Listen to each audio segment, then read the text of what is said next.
two directions at once and paid the price. His maggoty-colored skin is bunched heavily upon his skull, and it is flecked with liver spots. He is mumbling and smacking his lips as his eyes make a circuit of the room. Ugh. Could be any more unpleasant. Updated my journal. Aha! The man's eyes light up as he hears your voice. Doesn't my steady crop of jink come to Farad's waiting arms again?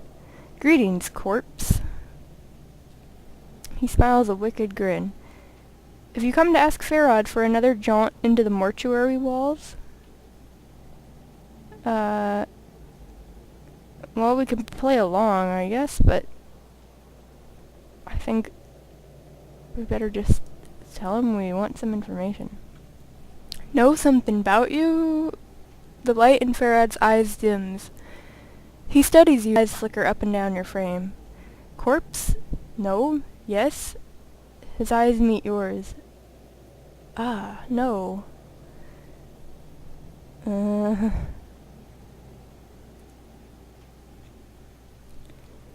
Farad studying you with a dead even gaze. 'Tisn't a mummer's fare, corpse. No time for games, no time for Farad to play the wheel. What are you asking such questions for? Yeah,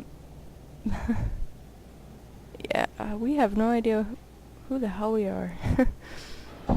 Farad licks his lips. They make a rasping sound, like dry parchment on sand. Now who told you such a thing, corpse? Yeah, the tattoos. Ah, so little said, so much told. Farad falls silent, and suddenly you have a feeling that Farad is dissecting you like a corpse on a mortuary slab. I know much you would know. Much, yes. Much indeed.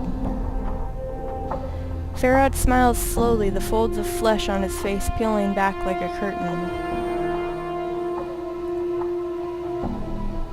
Farad licks his lips, then settles himself upon his crutch like a vulture. Ugh. No, not free, the question you ask. His pasty white hands tap the edge of his crutch.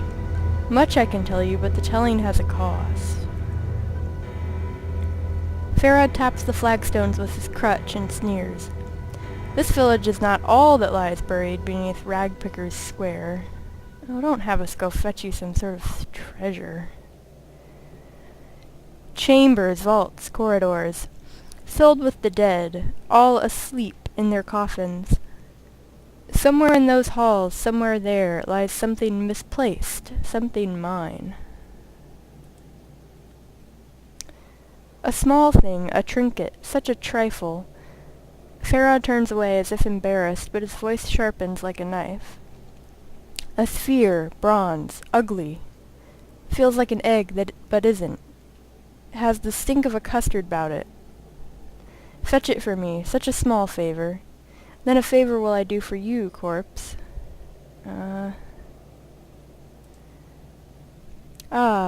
I guess if he knew where it was, he might not ask us to get it, but... Farad's sigh is shifting sad. Is like shifting sand.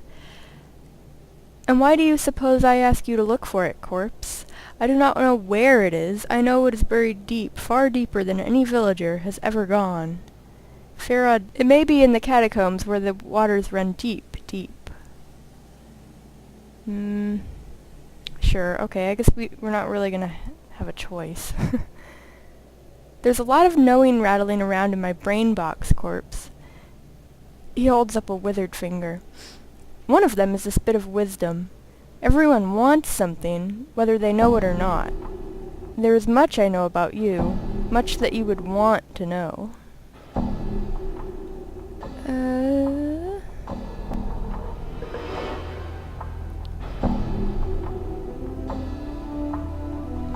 Let's see. Well, we could try to...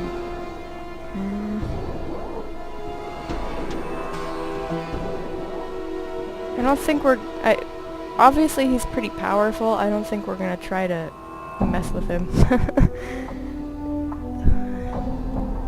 Very well, a deal struck, a deal made.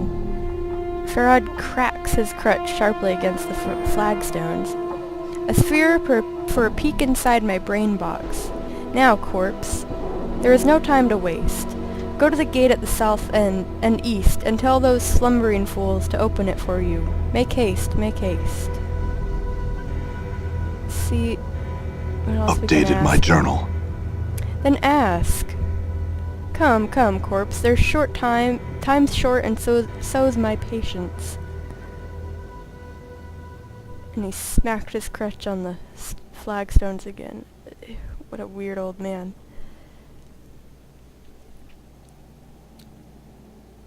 Oh, well, let's ask him about our journal. Farad squints at you, the folds of flesh coming down almost over his eyes. A journal you had when we spoke last. Has it lost itself? Farad chuckles dryly. These eyes have not seen it, but keep them peeled I will. I would love to read such a magnificent work. I won't be so magnificent about our journal.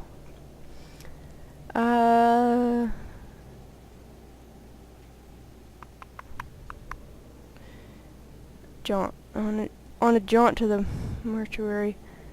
Yeah, I think we'll ask that. You tell me, corpse. Perhaps the dusties that live there are more to your liking than some sweet-bosomed wench. Farad taps his crutch on the floor, the clacking echoing throughout the court. Most forgiving of the dusties to let you stride in and out of there as you please, considering you don't have the decency to stay in the dead book. Updated my journal. Farad scoffs. Corpse, you were so bent to get in there, now you spill that you don't even know why you wanted in there in the first place. Sometimes it's a wonder why the planes turn. Okay. I think... Yeah, I'm gonna ask him... George, come right out and ask him about... He's probably not gonna tell us. Does a mage tell the secrets of his craft? Farad frowns, studying you. Perhaps I will tell you, but you must promise that it is for your ears only. Okay, obviously we'd have to lie. Even though... Well, last time we went into... Oh, what's-his-face's house? Not Creedon, but the other guy. The guy who was trying to have us find out where Farad got his bodies. Gosh, his name's escaping me now, but... We went into his house and, like, pissed him off, so I don't know if he even wants us to still find out for him. But I think we'll still... Updated my journal. Because he believed us, or he's gonna tell us some bullshit. Farad taps the flagstones with his crutch and sneers. This village is not all that lies buried beneath Ragpicker's Square. Okay. Chambers, vaults, corridors. Farad gives the faintest of smiles, and his eyes gleam like gold. Places, black as pitch, filled with weeping stones and the precious dead, all asleep in their coffins. Sleeping. Farad affixes you with a lopsided stare. Corpse, corpse, everything dies. Life is so short, but death lasts for so very, very long. Many people, many deaths. His stare travels past you. Such a waste for there to be useless in a dusty's arms, eh? I just didn't want to say that word again. Updated my journal. Farad smiles greedily. Not all the dead that goes to the mortuary gate is fed into the furnace, corpse. The dusties bury some of the dead in the city's bowels. Under the village, so near, so close, is such a place. I would have been a fool not to see opportunities. So I guess he's... Yeah, he's... He takes the corpses that are buried by the dustmen and then he sells them back to the dustmen. His collectors go and find these. Farad nods, then chuckles lightly. The sound is like shifting sand. These catacombs are as deep as a dusty's pockets. Yeah, I think that's pretty clever. I like him. And, well, I guess we haven't asked. Farrad's eyes roll in his sockets, scanning across the ceiling. This here is Illwind Court, not a name of my choosing, thank you kindly. And the kip outside this court is the Buried Village. I guess it's pretty obvious that the Buried Village is obviously a village that's buried. I guess they'll tell us a little history.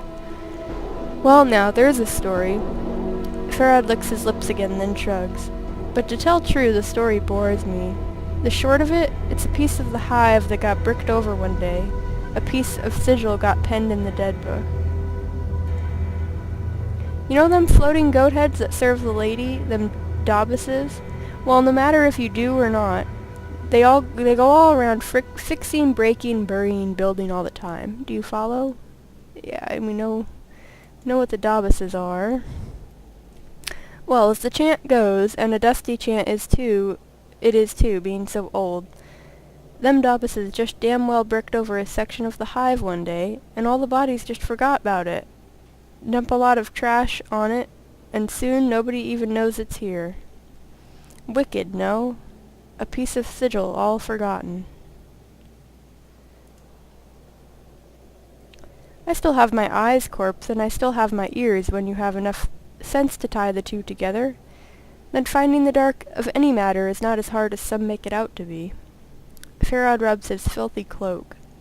Now, was there something else you wanted to pick my brain box about? You didn't come just to hear about this rag hole, did you?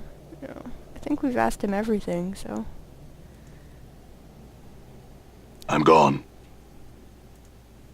Okay, so I'm we've gone. got to go retrieve some sort of bronze sphere. It looks like an egg, but it's not.